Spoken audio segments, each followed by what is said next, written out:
அனைவருக்கும் வணக்கம். இன்று தமிழ்நாடு காங்கிரஸ் கமிட்டியினுடைய வேட்பாளர் 27 தொகுதிக்கான வேட்பாளர் பட்டியலை டெல்லி இன்று அறிவித்து இருக்கிறது. அந்த வகையில கோவை மாவட்டத்தில் அறிவிக்கப்பட்டிருக்கின்ற சிங்கநல்லூர் தொகுதி வேட்பாளரையும் கவுண்டமலையம் தொகுதியினுடைய வேட்பாளரையும் மாற்ற கோரி இங்க ஆர்ப்பாட்டம் நாங்க கட்சிக்கு டெல்லிக்கு எங்களுடைய கவனத்தை எடுத்து செல்கின்ற வகையில ஆர்ப்பாட்டம் இப்பொழுது இங்க நடைபெற்று வருகிறது. இருவரும் பாத்தீங்கன்னா இந்த கட்சிக்கு 2 ஆண்டு காலம் தான் ஆச்சு.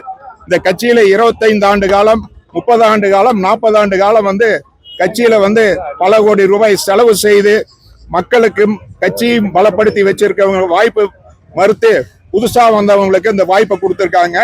தமிழ்நாடு காங்கிரஸ் கமிட்டி தவறான தகவலை டெல்லிக்கு கொடுத்து, தலைவர் ராகுல் காந்திக்கும் தவறான தகவலை கொடுத்து 2 தொகுதியிலையும் பாத்தீங்கன்னா கட்சியில எந்த சம்மதம் இல்லாத ஒரு வேட்பாளர்களை இன்று அறிவிக்கப்பட்டிருக்கிறது. அந்த வேட்பாளர்களை மாற்றி அறிவிக்க கோரி தொடர் போராட்டம் கோவை மாவட்ட காங்கிரஸ் கமிட்டியின் சார்பாக இங்கு நடைபெறும். தொடர்ச்சியாக வேட்பாளர் மாற்றும் வரை போராட்டம் தொடரும். இவ்வளவு நாள் பொறுத்திருந்தா உங்க கட்சி தலைவர்கள் தான் பார்த்து சரியான முடிவு எடுத்துதான் அனௌன்ஸ் பண்ணிருப்பாங்க. இல்லைங்க, இதுக்கு பாத்தீங்கன்னா தவறான தகவல் தமிழ்நாடு காங்கிரஸ் கமிட்டி டெல்லி கொடுத்திருக்காங்க. சிங்கநல்லூர் வேட்பாளர் பாத்தீங்கன்னா 2021ஆம் ஆண்டு மக்கள் நீதி மையத்துல உடுமலைப்பேட்டை தொகுதியில போட்டி போட்டு தோல்வி அடைஞ்சாங்க. அதுக்கப்புறம் அதிமுக போனாங்க, பிஜேபி போயிருந்தாங்க. பாத்தீங்கன்னா இப்ப பிஜேபி போயிட்டு திருப்பி காங்கிரஸ்க்கு வந்திருக்காங்க. காங்கிரஸ்ல பாத்தீங்கன்னா டெல்லியில ஒரு தவறான தகவலை சித்தரிக்கப்பட்டு சிலருக்கு பணம் பெற்றுக்கொண்டு வேட்பாளரை பாத்தீங்கன்னா இன்னைக்கு அறிவிக்கப்பட்டிருக்கு. தலைவர் ராகுல் காந்திக்கு தவறான தகவல் கொடுத்து இந்த பட்டியல் வெளியா இருக்குது.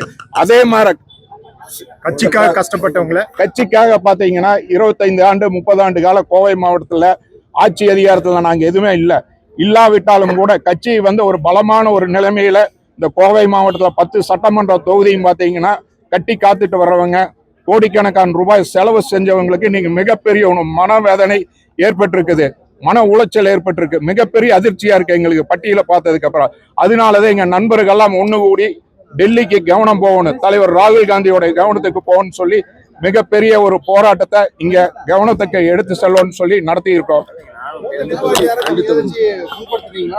இல்லைங்க, நிறைய நிர்வாகிகள் கேட்டிருக்காங்க, வேட்புமனு கொடுத்திருக்காங்க, விருப்பமனு கொடுத்திருக்காங்க. பிஎஸ்சி மீட்டிங் போன வாரம் ஞாயிற்றுக்கிழமை நடந்தது. அதுல பாத்தீங்கன்னா 3 பேர் கொண்ட பட்டியல் தயாரிக்கப்பட்டது. அதுல பாத்தீங்கன்னா இவங்க 2 பேர்த்தோடைய பேர் அந்த பட்டியல் இல்ல. சிங்கநல்லூர் தொகுதியில பாத்தீங்கன்னா அவங்களுடைய பேர் இல்ல, கவுண்டமலையம் தொகுதியில் அவங்களோட பேர் இல்ல.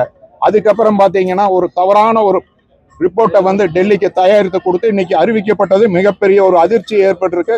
மாற்று கட்சிக்கு கூட இவங்க யாருன்னு தெரியாது, கூட்டணி கட்சிக்கு இவங்க யாருன்னு தெரியாது. அந்த மாதிரி ஒரு சூழ்நிலையில் அறிவிக்கப்பட்ட வேட்பாளர்கள் காங்கிரஸுக்கு மிகப்பெரிய ஒரு பின்னடைவே கோவை மாவட்டத்தில் ஏற்படக்கூடிய ஒரு சூழ்நிலை இப்பொழுது ஏற்பட்டிருக்கு. தொண்டர்கள் மாவட்டம் முழுவதும் ஒரு கொந்தளிப்போட இருக்கிறாங்க. தலைவர் ராகுல் காந்தி கட்டாயம் வேட்பாளரை மாற்றி அறிவிப்பார் என்று நம்புகிறோம். சார், பட்டியல் தயாரிச்சு அனுப்பிச்சவங்க, பட்டியல் யார் தயாரிச்சாங்களோ அவங்க. பட்டியல் தயாரித்தவங்க தவறான தகவல் கொடுத்து மேலிடத்துக்கு அனுப்பிச்சு வச்சிருக்காங்க.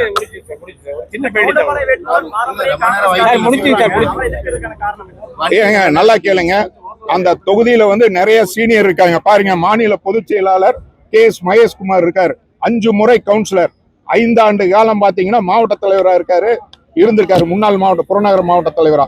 அதே மாதிரி அந்த தொகுதியில பாத்தீங்கன்னா நிறைய சீனியர் லீடர்ஸ் இருக்காங்க. அவங்களுக்கெல்லாம் பாத்தீங்கன்னா வாய்ப்பு கொடுக்கல. 2 வருஷம் 27 வயசான பையனுக்கு இப்ப எதுக்கு சீட்டு? 35 வயசு 40 வயசுல இருக்கவங்களுக்கு கொடுக்காம சின்னவங்களுக்கு நாங்க என்னன்னா சொல்றேன், சீனியருக்கு யாருக்கு வேணாலும் கொடுங்க, தப்பே சொல்லல. யாருக்கு வேணாலும் நீங்க மூத்த தலைவர்களுக்கு, மூத்த நிர்வாகிகளுக்கு, மாவட்ட துணைத் தலைவர் கொடுங்க, மாநில தலைவர் கொடுங்க, மாவட்ட தலைவர் கொடுங்க, யாருக்கு வேணாலும் சீட்டு கொடுங்க. 2 ஆண்டு கட்சியில ஒரு வால் போஸ்ட் அடிக்காம, ஒரு கொடி கட்டாம, ஒரு செலவு செய்யாதவங்க இவங்க 2 வேட்பாளர் பாத்தீங்கன்னா அவங்க கூட நிழலும் கூட வராது. அவங்கள பாத்தீங்கன்னா வேட்பாளர் அறிவிச்சது மிகப்பெரிய ஒரு வருத்தத்தை எங்களுக்கு ஏற்படுத்திருக்கு.